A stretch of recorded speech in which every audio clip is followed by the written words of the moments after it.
గారు ఏమన్నారు? మా మంత్రుల మీద ఏ ఆరోపణ వచ్చినా నన్ను ముదిగాలాడు అన్నారు. అయ్యా ముఖ్యమంత్రి గారు, నేను మిమ్మల్ని అడుగుతున్నాను. ఎందుకంటే మీరు తెలంగాణ రాష్ట్రానికి సంబంధించిన ముఖ్యమంత్రి. ఏంది అంటే 4 కోట్ల ప్రజలు ఇచ్చిన తీర్పుతో మీరు ముఖ్యమంత్రి అయ్యారు. మరి ఈ సంగతి ఏంది? పారిశ్రామిక వాడలపై పర్సెంటేజ్ల పంజా. పాసమైలారంలో 27 కోట్లు వసూలు చేసిన కాంగ్రెస్ నేత. వర్గల్ ఇండస్ట్రియల్ ఎస్టేట్లో మరో లీడర్ కలెక్షన్స్. చౌటుప్పల్ ఫ్యాక్టరీ ఓనర్లకి ఎమ్మెల్యే బెదిరింపులు. మల్కాపూర్ నుంచి మనోహరాబాద్ దాకా సేమ్ టు సేమ్ సీన్లు. కాంగ్రెస్ నేతల దాటికి గజ గజ గజ గజమని వణుకుతున్న నేతలు. రాష్ట్రంలోని కాంగ్రెస్ నేతలు ఇండస్ట్రియల్ ఎస్టేట్లపై గద్దల్లా వాలుతున్నారు. పరిశ్రమలు పెట్టేందుకు ముందుకొచ్చే వారిని తోడేళ్లా పీక్కు తింటున్నారు. సంగారెడ్డి జిల్లా పాసమైలారం ఇండస్ట్రియల్ ఎస్టేట్లో భూములు కొనుగోలు చేస్తున్న వారి నుంచి సంగారెడ్డికి చెందిన కాంగ్రెస్ ముఖ్య నేత ఏకంగా 27 కోట్లు వసూలు చేసినట్టుగా తెలుస్తుంది. ఇటు వర్గల్, చౌటుప్పల్, కామారెడ్డి తదితర ప్రాంతాలలోని పారిశ్రామిక వాడలలో ఇదే తరహా ఘటనలు వెలుగులోకి వస్తున్నాయి. పారిశ్రామిక వాడలలో భూములు కొనుగోలు చేసిన వారి నుంచి గజాల చొప్పున ధర నిర్ణయించి వసూళ్లకు పాల్పడుతున్నారనేది సమాచారం. టీజీఐఐసి గతంలో రైతుల నుంచి భూములను సేకరించి పారిశ్రామిక వాడలను అభివృద్ధి చేస్తున్న విషయం తెలిసిందే. వీటిలో భూమి ధరతో పాటు పరిశ్రమల అవసరాలకు అనుగుణంగా భూమిని అభివృద్ధి చేసేందుకు అయిన ఖర్చులను కలుపుకొని ధరలు నిర్ధారిస్తారు. ఎలాంటి లాభాపేక్ష లేకుండా కార్యక్రమాలు నిర్వహిస్తున్న టీజీఐఐసి పారిశ్రామిక వాడలలో నామమాత్రం ధరలకే భూములను కేటాయిస్తున్నాం. భూముల కొనుగోలు చేసిన వారు సుమారు ఏడాదిలోగా పరిశ్రమలలో ఏర్పాటు చేసుకోవాలనే ఒక అంశం ఉన్నది. ఇక్కడ ఏం చేస్తున్నారు అంటే ఏం లేదు, కాంగ్రెస్ పార్టీకి సంబంధించిన నేత ఎవరు 27 కోట్ల రూపాయలు ఎట్లా వసూలు చేసిండు? మరి మా ముఖ్యమంత్రి గారే సమాధానం చెప్పాలి. మా ముఖ్యమంత్రి గారు మేడారం సమ్మక్క సారక్క సాక్షిగా కదా మాట్లాడింది. మనందరికీ తెలిసిన విషయమే కదా, ఇది నేను మాట్లాడాల్సిన అవసరం లేదు కదా. మన ముఖ్యమంత్రి యనుమల రేవంత్ రెడ్డి గారే చెప్పాను, మా మంత్రుల మీద మా వాళ్ళ మీద వచ్చిన ఏవైతే ఆరోపణలకు నేను బదులిస్తా అన్నారు. బదులిస్తారా ముఖ్యమంత్రి గారు? ఎందుకంటే 1 రూపాయి కాదు, 2 రూపాయలు కాదు, 27 కోట్ల రూపాయలకు సంబంధించిన పంచాయతీ ఇది. మరి 27 కోట్ల రూపాయలకు సంబంధించి వసూలు చేసిన కాంగ్రెస్ నేత ఎవరు? మరి ఈ లంగ పనులు, దొంగ పనులు చేయమని ఎవరన్నా ప్రోత్సహిస్తున్నారా? మరి దీని వెనక ఎవరన్నా ఉన్నారా? దీన్ని నడిపిస్తున్న ఆ షాడో వ్యక్తులు ఎవరు? మరి 27 కోట్లు ఆ కాంగ్రెస్ నేతనే తింటాడా? దాంట్లో ఏమన్నా వాటాలు పోతున్నాయా? మరి వాటాల పేరు చెప్పి ఏమన్నా దోసుకుంటున్నారా?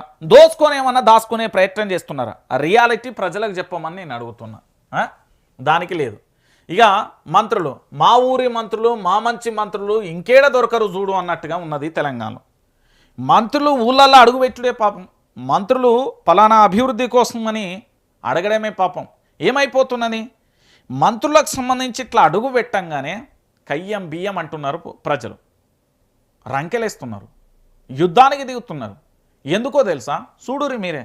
మంచిర్యాల జిల్లా చెన్నూరులో సోమవారం ఏటీసీ ట్రైనింగ్ సెంటర్లో నిర్మాణానికి శంకుస్థాపన చేసేందుకు వచ్చిన మంత్రి వివేక్ వెంకటస్వామిని నిలదీస్తున్న భూ నిర్వాసితులు, మహిళలు. మంత్రులకు నిరసన సెగ.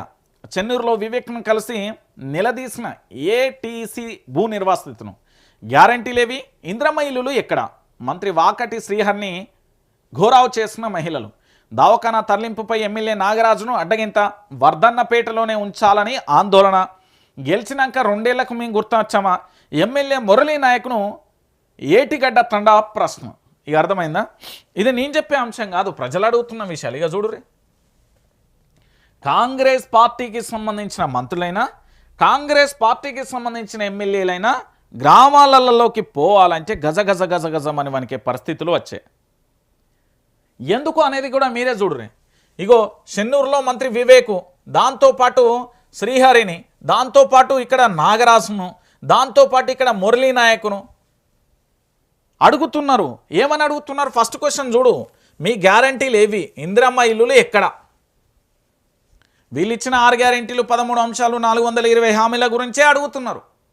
వీళ్ళు చేసిన వాగ్దానాల గురించే అడుగుతున్నారు. వీళ్ళు మేనిఫెస్టోలో పెట్టిన అంశాల గురించే అడుగుతున్నారు.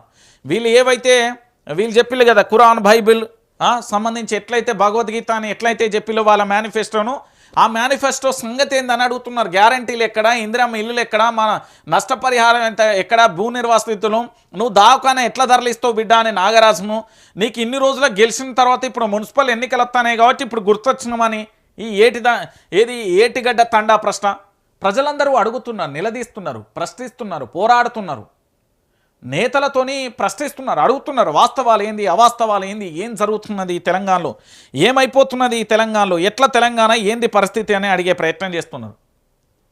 వాస్తవాలను పూర్తి స్థాయిలో ప్రజలందరూ కూడా అడుగుతున్నారు.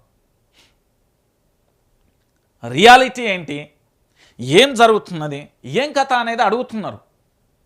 సో మొత్తానికి ప్రజలందరూ కూడా ఒకటే అంశం అంది, కాంగ్రెస్ పార్టీ అధికారంలోకి వచ్చిన తర్వాత 6 గ్యారెంటీలు, దాంతోపాటు ఇందిరమ్మ ఇల్లు కానీ, దవాఖానా కానీ, దాంతోపాటు ఇన్ని రోజులకు మేము గుర్తొచ్చినామని అడిగే ప్రయత్నం చేస్తున్నాం. దేనికోసం చేస్తున్నారు? ఇది ప్రజల హక్కు. నాయకుడు ఎప్పుడైతే వాగ్దానం చేసిండో ఆ వాగ్దానాన్ని తూచా తప్పకుండా నెరవేర్చాల్సిన బాధ్యత నాయకుడిపై ఉంటుంది. నాయకుడు సోమరిపోతులా మారిపోతే నిలదీయడానికి ప్రశ్న అనే ఒక అస్త్రంతో ప్రజలు బయలుదేరుతారు. ఇప్పుడు గదే జరిగింది తెలంగాణ రాష్ట్ర వ్యాప్తంగా కూడా, ఇదే జరిగిన పరిస్థితి కనబడుతుంది. ఇంకేముంటుంది, ఏ వైపు చూసినా ఎటు చూసినా కూడా గదే అంశం కనబడే అంశం ఉన్నది.